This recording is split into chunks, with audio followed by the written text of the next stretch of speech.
All right, approaching 5:39 on this Wednesday morning. And Alex, we're talking about this weather radar that was just upgraded. Do you use this when making your forecast? Absolutely, yes. We use it every single day. It gives us a live update every couple of minutes with every scan in order to see where the weather is. And that was a big tool that I'm sure Ansley was using a lot yesterday afternoon and into the evening. So it's important that we do get that maintenance every now and then because you want the technology to be up to speed, and obviously you don't want it to crash. And every now and then you have to sacrifice maybe a couple of days of getting some radar imagery, which we did this past weekend, in order for those updates to take place. So right now the radar is back up and running, and we are getting good images out of it as of last night. Ansley was telling me it was working mighty fine.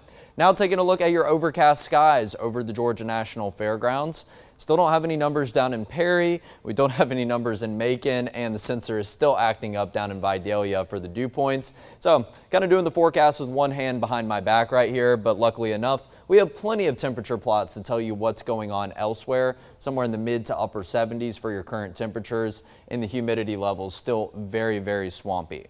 Now, we did actually record a little bit of rain at Middle Georgia Regional Airport yesterday, but first things first, 98 for a high temperature. So we got really close to that triple-digit mark, only 4 degrees shy of the record back in 1977 for yesterday. But you can see that no precipitation is popping up. I think we only got about 0.16 inches of rain at Middle Georgia Regional Airport. So still, some areas got their fair share yesterday. We didn't really luck out with much here in southern Bibb County, so our numbers are still very much below average, but at least for the month of July. 2025 as a whole, a very wet May and June are still keeping us above average for that year departure.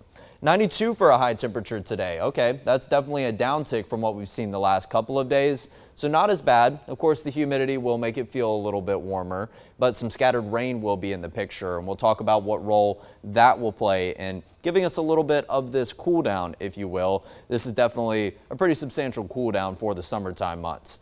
Heat index today hovering around what the actual temperatures are, so maybe indicating some slightly drier air ushering in the farther north that we are, but it's also going to be in part because of cloud cover and our fair share of scattered showers pretty early into the afternoon, maybe more so really the late morning hours. And as this continues to push farther over to the west by about 1 p.m., we'll try to hang on to a couple of showers and storms into that evening commute time, but it does look like that's mainly just going to be west central Georgia, mainly west of I-75.